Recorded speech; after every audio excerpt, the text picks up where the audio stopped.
मुख्यमंत्री उमर अब्दुल्ला ने जीएमसी उधमपुर का दौरा कर रामनगर बस हादसे में घायल हुए लोगों का हालचाल जाना। उन्होंने घायलों से मुलाकात कर उनके शीघ्र स्वस्थ होने की कामना की और इस दुखद घटना पर गहरा शोक व्यक्त किया। इस दौरान उन्होंने अस्पताल प्रशासन को घायलों के बेहतर इलाज के निर्देश भी दिए। इस अवसर पर मंत्री सतीश शर्मा, सकीना इट्टू भी उनके साथ मौजूद रहीं। गौरतलब है कि जम्मू कश्मीर के उधमपुर जिले के रामनगर उधमपुर मार्ग पर सोमवार को भीषण सड़क हादसा हुआ था।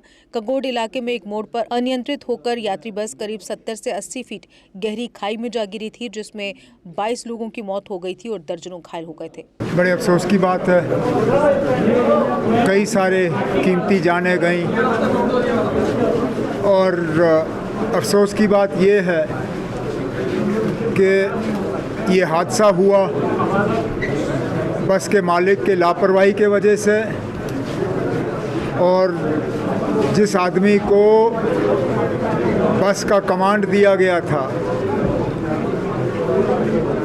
जो इस बस का असली ड्राइवर था नहीं, असली ड्राइवर छुट्टी पे जाने के वजह से बस के मालिक ने एक ऐसे बंदे को स्टीयरिंग थमा दिया जो कल तक ट्रक चला रहा था। और हम ये भी नहीं कह सकते कि इन लोगों के खिलाफ हुकूमत कार्रवाई नहीं करती, क्योंकि जब इस बस का हमने पीछे का रोल देखा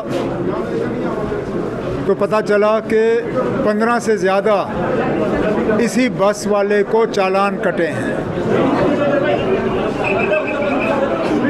अब डीसी साहब ने इंक्वायरी बिठा दी है। हमारे एक सीनियर अफसर जो हैं इस हादसे की तहकीकात कर रहे हैं। तहकीकात हो जाने दीजिए, अफसर का रिपोर्ट आ जाएगा, उसके बाद उनमें उस रिपोर्ट में जो रिकमेंडेशंस होंगे, रिकमेंडेशंस पे अमल किया जाएगा।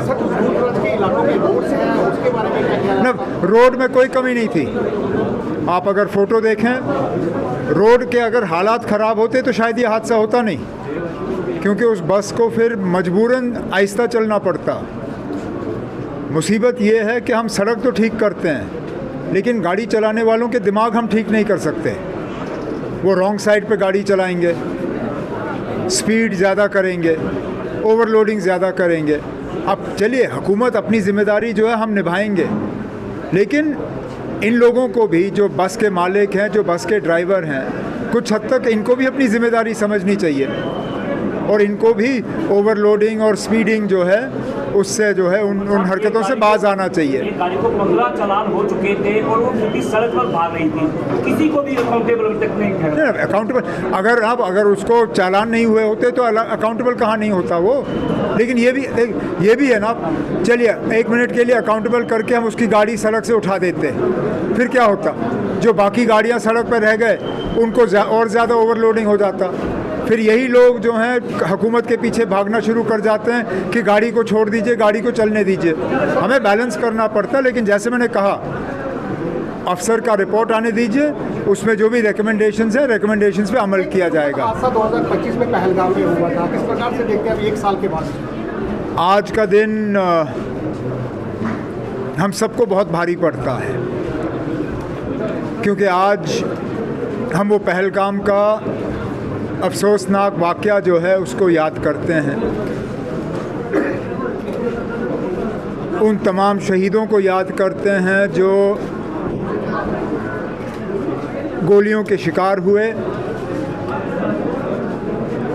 जिनका कोई कसूर नहीं था। आए थे छुट्टी मनाने के लिए और उन टेररिस्ट ने इन लोगों को निशाना बना के इनकी कीमती जानें जो हैं वो छीन ली। हम सब आज भी उनके गम में शामिल हैं।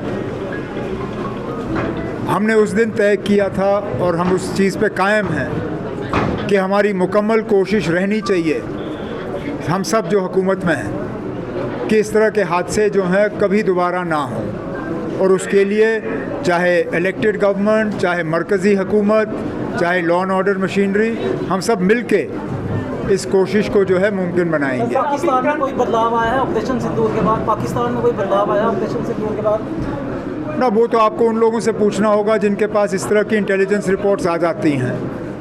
मैं तो सिर्फ आपसे ये कह सकता हूँ कि हमारी मुकम्मल कोशिश रहेगी कि इस तरह के हादसे, इस तरह के हमले अगर पाकिस्तान चाहे भी तो हम इनकी होने की इजाज़त नहीं देंगे, यही हमारी कोशिश रहेगी। सर आप सबसे यहाँ पे हैं लगातार सिनेरियो जम्मू कश्मीर का कुछ चेंजिंग उसमें आ रही है, खासकर सिक्योरिटी रीजन से देखें दूसरी और टूरिज्म का बड़ा हब होता है। रिपोर्ट कार्ड देना आपका काम है ना, हमारा काम है कोशिश करना।